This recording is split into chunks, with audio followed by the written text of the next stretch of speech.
Hello, guys. A very good evening to all of you. Welcome back.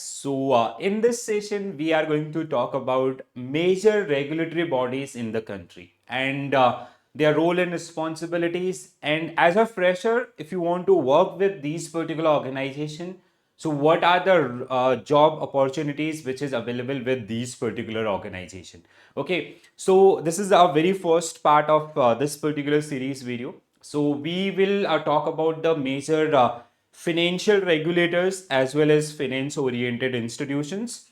So where we have annual recruitments and the different posts and their profile as well, right?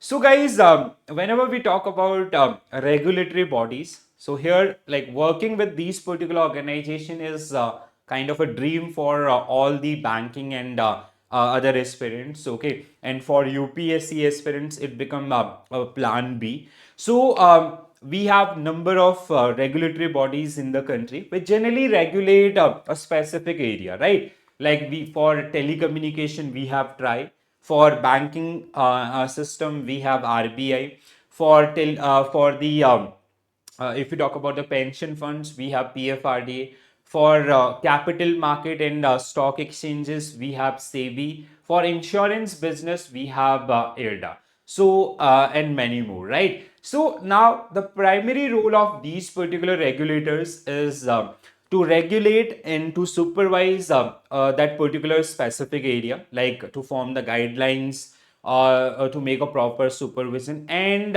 as well as to protect the interest of customers in that particular field, right? So here we have a complete list. So today in part one, I'll talk about the major financial regulators or finance oriented institutions and what are the job opportunities with these particular institutions. If you want to work, so what are the major vacancies they generally come up with on annual basis. Okay, so we will talk about these particular areas. So every year most of the regulatory bodies they come up with some certain number of vacancies, and later on I'll come up with individual wise also, right? Let's say if we talk about IFSCA, the newly built one, so what type of opportunities they generally provide and what are the basic eligibility criteria and the exam process. But here we will talk about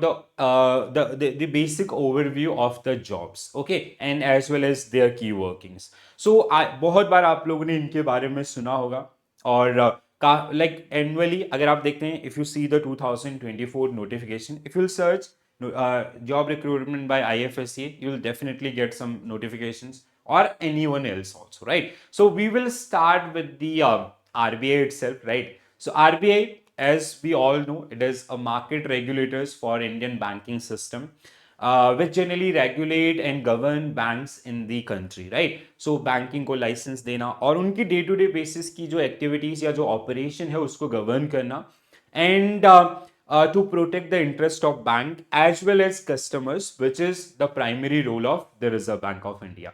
It work as a like it is also known as the central bank of the country, right? So बहुत सारे functions, बहुत सारे areas जहाँ पे आपने इसके बारे में बात किया है, एंड हर एक जो गवर्नमेंट जॉब प्रिपरेशन के एस्पिरेंट्स हैं उन सबका ड्रीम होता है, they wish to work with RBI, right? So if you talk about the RBI, it has two major recruitments team. हर साल आपका दो major, almost every year they come up with recruitment based on two major post.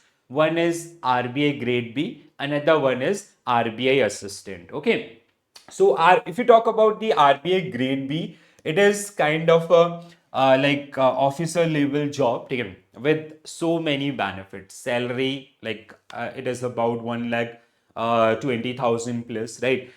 Per month. I'm talking about the per month, right? And even the social recognition, the reputations, work-life balance, everything which a job, basically what we expect from a job, that you'll get in with this particular post, right?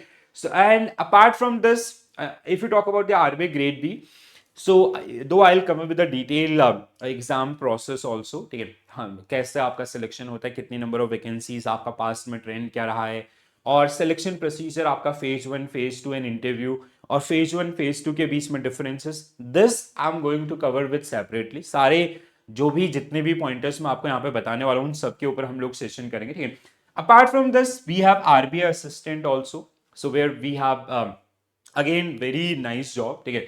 सो हर एक जो भी bankers होते हैं, ठीक है, या जो banking examination की प्रिपरेशन करते हैं उनके लिए, सो कहीं ना कहीं you will get around 55 to 60,000 per month salary, right? And the exam pattern is similar to your IBPS PO, sorry IBPS clerk, SBI clerk, ये जो अदर एग्जामिनेशन होते हैं उसी सीक्वेंस में जो कि ये भी आपका कंडक्ट किया जाता है। And even we are going to talk about this one also in our upcoming sessions, right.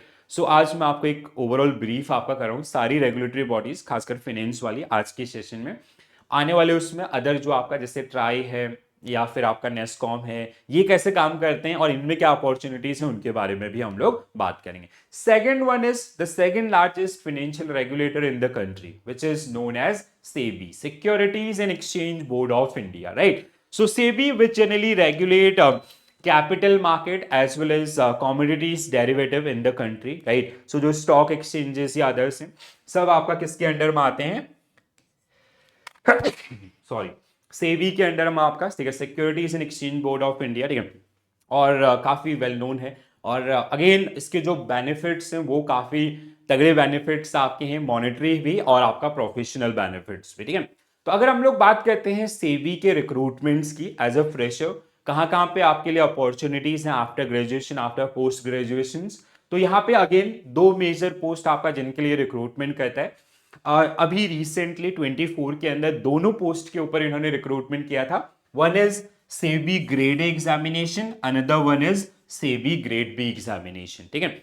So assistant manager and manager level post आपका, ठीक है। तो ये दो अपॉर्चुनिटीज जहां पे एज अ फ्रेशर आप अप्लाई करते हैं, ठीक है। और if you met with the requirements या जो एग्जाम क्राइटेरियाज या कहीं ना कहीं जो आपका कंपटीशन है, so you can work with SEBI itself, ठीक है। तो इसका एग्जाम किस तरीके से कंडक्ट किया जाता है और क्या क्या सीक्वेंसेस होते हैं, फेज 1 कैसे होता है, फेज 2 कैसे होता है, वो सारी चीजें। जैसे I have done one video based on SEBI grade sorry RBI grade B versus SEBI grade A examination, तो उसका कंपैरिजन मैंने आपको बताया था कि most of candidates they only prepare for RBI grade B examination, but if you make certain add-ons, so you can simultaneously prepare for the SEBI grade A examination as well, right? So where the benefits are kind of equal. So ये सारी चीजें, अब SEBI grade A का selection procedure क्या होता है, B का क्या होता है, कैसे कैसे आपका रिक्रूटमेंट्स होते हैं, फ्रीक्वेंसी क्या होता है, वो सारी चीजें हम लोग इसके डेडिकेटेड वीडियो में बात करेंगे, ठीक है। तो SEBI grade A and grade B जो कि दोनों ही पोस्ट के ऊपर आपका रिक्रूटमेंट किया गया था 2024 के अंदर। Now the third one is IRDA, insurance regulatory and development authority of India, ठीक है। सो जो कि आपका रेगुलेट करता है किसको, इंश्योरेंस सेक्टर को, ठीक है। So as a regulator same responsibilities आपकी होती हैं इंश्योरेंस सेक्टर के लिए, आपका गाइडलाइंस प्रिपेयर करना, रेगुलेट करना, सुपरवाइज करना, मॉनिटर करना and to protect the interest of insurance companies as well as the insurance, जो भी आपका इंश्योरेंस बायर्स होते हैं, पॉलिसी होल्डर्स हैं, उन सब के लिए, ठीक है। तो इंश्योरेंस आपका वो जनरल इंश्योरेंस हो या लाइफ इंश्योरेंस हो, दोनों एरियाज को आज के डेट में से IRDA के द्वारा आपका रेगुलेट किया जाता है, ठीक है। तो IRDA की अगर हम लोग बात करें तो IRDA के ऊपर जो रिक्रूटमेंट था 24 का अगर हम लोग देखते हैं, ठीक है, तो यहाँ पे भी आपको रिक्रूटमेंट देखने के लिए मिला है 24 के अंदर, and mostly they generally recruit for assistant manager, right. So SEBI की जो vacancies most of the time आपको देखने के लिए मिलेंगे, they are generally based on assistant manager. तो क्या सीक्वेंस होता है, एग्जाम का फ्लो कैसे होता है, others that we will also talk, right. Next one we have PFRDA, pension fund regulatory development authority of India, right. So which generally regulate pension funds in the country. तो जितने भी आपके pension schemes या others हैं उनके लिए, या उस फील्ड में जो कंपनीज हैं उनके लिए गाइडलाइंस प्रिपेयर करना, उनको रेगुलेट सुपरवाइज करना, या जो फंड होल्डर्स आपके हैं, ठीक है, उन पेंशनर्स जितने भी आपके हैं उनके इंटरेस्ट को प्रोटेक्ट करना is the role and responsibility of PFRDA, right. So ये सारी गवर्नमेंट एजेंसीज आपका डायरेक्टली गवर्नमेंट के अंदर आती है, ठीक है। सो यहाँ पे भी आपको एक सिमिलर पोस्ट देखने के लिए मिलेगा, दैट इज असिस्टेंट मैनेजर, ठीक है। सो PFRDA भी आपका मोस्ट ऑफ द ईयर्स आपका असिस्टेंट मैनेजर के लिए क्या निकालता है, वैकेंसीज आपका निकालता है, जहां पे as a fresher you can apply for this particular post also, right. The next one is और जहां पे सबसे ज्यादा अपॉर्चुनिटीज आपको मिलने वाली हैं अगले 2-3 साल के अंदर, that is the newly build one which is IFSCA, ठीक है। So international financial service centre authority which is located in GIFT city Gandhinagar Gujarat, ठीक है। IFSC के नाम से इसको हम लोग जानते हैं, ठीक है। सो IFSC अगेन देखो यहाँ पे ये अभी 2021 के अंदर ये बिल्ड हुआ है। सो अभी जैसे फर्स्ट टाइम इन्होंने रिक्रूटमेंट भी किया था आपका for the post of IFSC grade A, तो यहाँ पे इन्होंने असिस्टेंट मैनेजर के लिए आपका रिक्रूटमेंट किया था। और आने वाले समय में आपको यहाँ पे और रिक्रूटमेंट्स देखने के लिए मिलेंगे। अभी हमारे पास सिर्फ एक ही IFSC सेंटर है which is located in GIFT city Gandhinagar. So अगर कोई और आपका बनता है या कहीं ना कहीं इसकी रोल एंड रिस्पॉन्सिबिलिटी, जैसे इसको हम लोग एक यूनिवर्सल रेगुलेटर की तरह आपका डिजाइन किया गया, ठीक है। How IFSC work, it work like basically कि इंडियन इकोनॉमी को रेस्ट ऑफ द वर्ल्ड के साथ कनेक्ट करने के लिए, let's say if there are some investors from other countries like in the form of FDI or FII, if they want to invest in Indian market. So earlier there was a problem कि जैसे अगर वो insurance में आ रहे हैं, so there was multiple regulators, बहुत सारी guidelines आपके थी। तो इन सबको अब हमने क्या किया, we clubbed the guidelines of IRDA, SEBI, RBI, PFRDA. So हमने एक यूनिवर्सल रेगुलेटर बनाया which is known as IFSCA, right. तो यहाँ पे बेसिकली जो प्रोसेस आपका होता है इन्वेस्टमेंट का, उसको काफी ज्यादा स्ट्रीमलाइन किया गया, काफी ज्यादा ईज किया गया, काफी ज्यादा स्मूथ आपका बनाया गया, ठीक है। तो काफी ज्यादा अपॉर्चुनिटीज इसमें आने वाले समय में आपको देखने के लिए मिलेंगे, बिलीव मी गाइस। एंड जैसे इस बार आपका IFSC ग्रेड ए था, और क्या क्या इसका एग्जाम पैटर्न कैसे होता है अदर्स, वो सारी चीजें भी I come up with video, and I promise कि I first come up with this particular one, ठीक है। सबसे पहले मैं इसी के ऊपर आपके लिए सेशन करूंगा because this is one of the most emerging, और थोड़ा सा अवेयरनेस आपका कम है, तो we will build that particular one also, right. Next one, and those who are new to our channel please do subscribe so will get regular notification from our side. तो ये जो इंपॉर्टेंट चीजें हैं ये आपसे मिस ना हो। अब अगला एक हमारे पास, अगर हम लोग DFIs की बात करते हैं, ठीक है, domestic financial institutions, so one of the apex domestic financial institution which is NABARD, national bank for agriculture and rural development, ठीक है। तो जो एग्रीकल्चर एंड एलाइड एरियाज से रिलेटेड जो आपका फाइनेंशियल एक्टिविटीज हैं वो आपका जो कि लीड की जाती है किसके द्वारा, NABARD के द्वारा। और NABARD आपका जिसका ऑलरेडी आपका रिक्रूटमेंट चल रहा है मार्केट में, ठीक है। सो अभी recently they come up with their NABARD grade A recruitments, ठीक है। तो ये, और इसके अलावा एक लेटेस्ट आपका अभी जो ऑफिस अटेंडेंट का इन्होंने रिक्रूटमेंट आपका रिलीज किया हुआ है, ठीक है। So majorly they recruit for grade A, grade B, and this year they have come up with the office attendant, जैसे जो असिस्टेंट पोस्ट या जो क्लरिकल पोस्ट आपका होता है उस जॉब प्रोफाइल के साथ इन्होंने अपना जो रिसेंट या जो लेटेस्ट रिक्रूटमेंट आपका रिलीज किया हुआ, ठीक है। NABARD ग्रेड ए जिसका ऑलरेडी एग्जाम हो गया है, ठीक है। बी आपका जिसका एग्जाम शेड्यूल है। तो इस तरीके से आपकी जो recruitments again on annual basis, यहाँ पे अब ये एग्रीकल्चर एंड एलाइड एरिया से रिलेटेड है, तो यहाँ पे एक अलग से सब्जेक्ट आपको मिलता है ARD, agriculture and rural development, right, जो आपका फेज 1 में भी और फेज 2 में भी इंपैक्ट डालता है। तो क्या क्या उसके अंदर कोर्स कंटेंट है, कैसे ये काम करता है, वो हम लोग यहाँ पे आपका समझेंगे, राइट। तो अगेन काफी सारी अपॉर्चुनिटीज यहाँ पे देखने के लिए मिलती हैं। After NABARD we have EXIM, export and export import bank, ठीक है। सो जिसको हम लोग आपका एक्सपोर्ट इंपोर्ट बैंक EXIM के नाम से जानते हैं, ठीक है। Again it is a DFI, ठीक है। सो जो बेसिकली आपका जो एक्सपोर्ट फाइनेंसिंग होती है तो उसमें रीफाइनेंसर की तरह आपका ये काम करता है, ठीक है। तो अगेन असिस्टेंट मैनेजर के प्रोफाइल पे यहाँ पे हर साल आपको ऑलमोस्ट जो वैकेंसीज देखने के लिए मिलेंगी, ठीक है। सो EXIM आपका जिसमें मैनेजमेंट ट्रेनी आपका जो रीसेंट रिक्रूटमेंट है इनका, ठीक है, अभी जिसके लिए फॉर्म फिल किए जा रहे हैं या जिसका फॉर्म फिलिंग आई गेस अभी रिसेंटली कंप्लीट हुआ है, मैनेजमेंट ट्रेनी आपका, ठीक है। दूसरा आपका स्पेशलिस्ट ऑफिसर SO जिसको हम लोग बोलते हैं, तो कई बार इनके द्वारा SO जैसे 2023 के अंदर आपका SO पोस्ट पे आपका रिक्रूटमेंट रिलीज किए गए थे, ठीक है। So EXIM which generally refinance through bank और other commercial banks to the exporters और इंपोर्टर्स इन द कंट्री, ठीक है। Next one we have SIDBI, again small industrial development bank of India, एक DFI जो आपका MSMEs को target करते हुए आपका इसको बनाया गया है, ठीक है। और इसमें भी आपको रिक्रूटमेंट्स देखने के लिए मिलेंगे जैसे ग्रेड ए और ग्रेड बी के रिक्रूटमेंट्स, ठीक है। सो ग्रेड ए और ग्रेड बी के रिक्रूटमेंट्स आपको यहाँ पे देखने के लिए मिलेंगे, ठीक है, with similar pattern to RBI grade B. तो उसी तरीके से उसी पैटर्न में आपका ये एग्जामिनेशंस को कंडक्ट करता है, ठीक है। Now next one we have NHB, national housing bank. तो नेशनल हाउसिंग बैंक जो हाउसिंग से रिलेटेड जो प्रोजेक्ट हैं उनको रीफाइनेंस करने का काम करता है। And majorly you will see assistant manager post आपका, या जिसके लिए ये आपका रिक्रूटमेंट करते हैं, डायरेक्ट रिक्रूटमेंट तो आपका बेसिकली करते हैं, जिसमें as a fresher you can also apply for this particular post. And the final one is the newly built NAFED. Okay, so again I will mark star here, reason being क्योंकि ये भी अभी आपका नया बना है एंड स्कोप काफी ज्यादा है, ठीक है। So national bank for financing infrastructure and development, जो भी बड़े बड़े आपके इंफ्रास्ट्रक्चर प्रोजेक्ट है उनको रीफाइनेंस करने के लिए, जैसे NABARD is for agriculture, NSB is for housing development, SIDBI is for your MSMEs. Similarly NAFED which will generally refinance to infrastructure project in the country, and infrastructure पे बहुत सारा development जो अभी हो रहा है और आने वाले समय में भी मिलेगा। So obviously they need persons जो इस ऑर्गेनाइजेशन के अंदर काम करेंगे। अभी इनका एक रिक्रूटमेंट आपका आया था, around 73 post was there for analyst, ठीक है, एनालिस्ट की पोस्ट में आपका आया था। बट आने वाले समय में और जो एरियाज हैं उन पे भी आपको इसमें डेफिनेटली रिक्रूटमेंट्स आपका देखने के लिए मिलेंगे, ठीक है।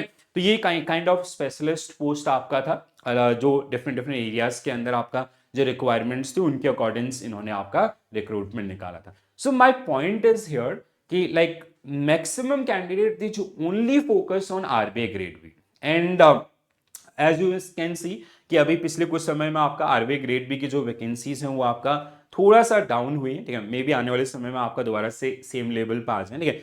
बट द थिंग इज कि अगर आप थोड़ा सा एड ऑन्स करते हैं तो एक साल में हर जगह आपका वैकेंसीज आते हैं, ठीक है। तो आप कहीं ना कहीं with your RBI grade B, I'm not saying कि ignore RBI grade B, along with your RBI grade B preparation, you can simultaneously prepare for all these particular examination, right? तो ये मेरा मेजर आपके लिए आइडिया था, ठीक है। I hope you found this particular video useful. So you can also mention about the examinations, कोई भी ऐसा एग्जाम जो फिनेंस या अदर्स इनसे रिलेटेड है which I miss, do mention in the comment section. I'll definitely come up with a video based on that particular examination also, right? तो आज मैंने आपको एक ब्रीफ दिया है कौन कौन से फिनेंस या अदर्स इनसे रिलेटेड रेगुलेटरी बॉडीज हैं और कौन से पोस्ट पे वो आपका रेगुलर बेसिस पे रिक्रूटमेंट्स आपका करते हैं।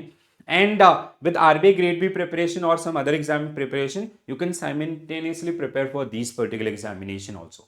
So now in our next session, I'll come up with a video based on other regulators also, ठीक है, जो अदर एरियाज को आपका रेगुलेट करते हैं उनसे रिलेटेड भी आपका, और उनमें कैसे रिक्रूटमेंट्स होता है उसके ऊपर भी हम लोग बात करेंगे। Then I will come up with individual wise exam, like exam pattern, vacancies, and how you can prepare for those particular areas. Then let's say I talk about IFSCA. So what was the recruitment and what was the qualification or eligibility of that particular examination? What was the selection procedure for that particular one? So that I'll come up with each and individual post one by one, ठीक है। तो ये सारी चीजें मैं आपको cover up करूंगा। For that one you have to stay tuned with us, right. So अगर आप लोग नए हैं तो चैनल को सब्सक्राइब जरूर करें। And in next 10 to 15 days I am going to cover all these particular examination along with other market regulators, okay. So कैसे लगा सेशन जरूर बताएं। And if you need informative videos about any topic, please feel free to mention into the comment section. We will definitely come up with videos based on those particular areas as well, right? So this is it from my side, guys. Thank you for joining this session. Thank you for watching this session. Bye bye. Take care all. Have a nice day. Thank you.